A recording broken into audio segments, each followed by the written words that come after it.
अब रिजवान को हटा दिया गया है, यानी पाकिस्तानी टीम में, यानी पाकिस्तान क्रिकेट बोर्ड में स्टेबिलिटी ऐसे ही है जैसे गरीब के पास पैसों का आना, यानी कि वो आ ही नहीं पाती कभी। अब आप देखेंगे पहले बाबर कप्तान थे और उनकी कप्तानी गई तो शाहीन कप्तान बने। अब इस रिजीम की बात कर रहा हूँ, शाहीन को हटाकर एक ही सीरीज़ के बाद बाबर को ले आए, फिर उसी के चंद महीनों बाद वर्ल्ड कप ख़त्म हुआ तो बाबर को हटा दिया। उसी के बाद फिर जो है वो बाबर को हटाने के बाद उन्होंने सलमान अली आगा को T20 कप्तानी दे दी और रिजवान बीच में वनडे के कप्तान बन जाते हैं।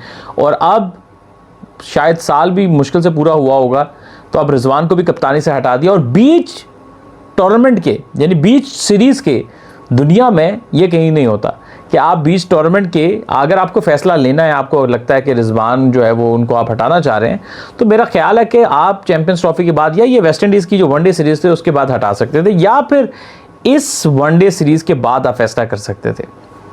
अभी बीच टूर के, बीच सीरीज़ के वो टेस्ट मैच खेल रहा है, आपने ये फैसला ले लिया उसको हटाने का, तो ये बड़ा एक मुश्किल और साइकोलॉजिकली बड़ा एक प्रेशर वाली बात होती है प्लेयर के ऊपर। तो मुझे समझ नहीं आई इतनी एमरजेंसी में, इतनी उजलत में फ़ैसला लेने की आखिर ज़रूरत ही क्या थी।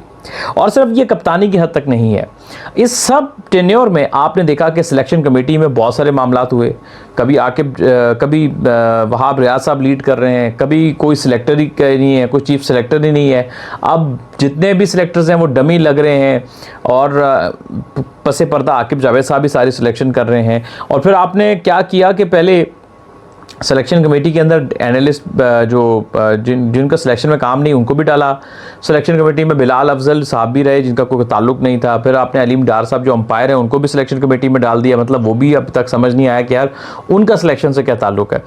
फिर आपने बहुत नए नए सिलेक्टर्स डाले विदाउट एनी एक्सपीरियंस ऑफ मतलब सिलेक्शन का पहले एक्सपीरियंस नहीं था। अभी फिर वहाब रियाज साहब गए तो अब एक वक्त से आकिब जावेद साहब भी सबसे पावरफुल आदमी दिखाई देते हैं मोहसिन नकवी साहब के बाद, कि जो आपकी सारे कार्ड्स भी खेल रहे हैं, जो सिलेक्शन के मामलात भी अंदरूनी खाना वही देखते हैं। अब इस सब के बीच में इतनी तब्दीलियाँ हुई सिलेक्शन में, मैनेजमेंट में, सब कुछ हो रहा है कि समझ नहीं आ रही कि ये जो तब्दीलियों का सिलसिला है ये आखिर रुकेगा कहाँ पर जाकर।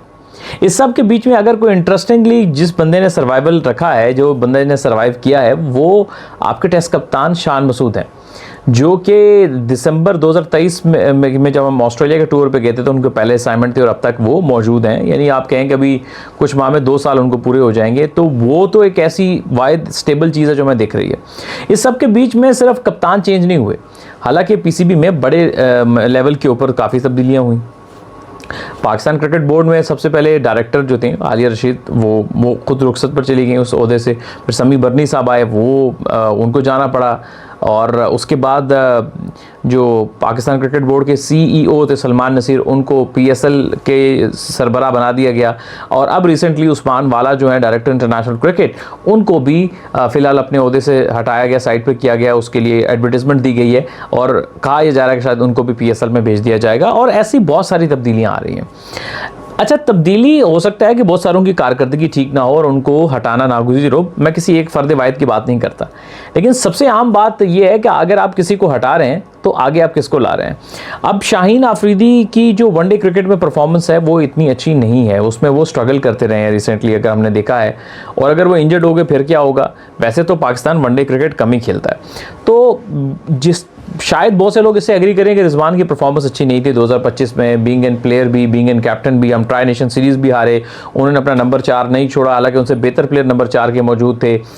ट्राई नेशन के बाद चैंपियंस ट्रॉफी में हम 3 से 4 दिन के अंदर बाहर हो गए। वेस्ट इंडीज़ वाली सीरीज़ भी इतनी अच्छी नहीं गई, वो भी हम हार गए। तो रिजवान की अपनी बैटिंग भी बहुत प्रॉब्लमेटिक रही, इतने डॉट बॉल, कई मैचेस हाथ से निकल गए, ये सब बातें ठीक है, कोई दो राय नहीं है। रिजवान अपना नंबर नहीं छोड़ रहे थे, ये भी बात बिल्कुल ठीक है, लेकिन मेरा ख्याल है कि ये मौका दुरुस्त नहीं था और फिर जो रिप्लेसमेंट की वो भी दुरुस्त नहीं थी। तो बड़े आसानी से आप आगा सलमान को कप्तान बना सकते थे, ही इज़ अ कैप्टन, और वो एक कंट्रोवर्सी फ्री कैप्टन है, बड़े अच्छे हैं और उनकी इस फॉर्मेट में तो वनडे में परफॉर्मेंस भी अच्छी है। खैर, हर किसी की राय है। आप कैसे देख रहे हैं इस सारी तब्दीलियों के सिलसिले को और आपको क्या लगता है इसका हल क्या है, कहाँ जाके मामला रुकेगा? कमेंट सेक्शन में मुझे ज़रूर बताइएगा।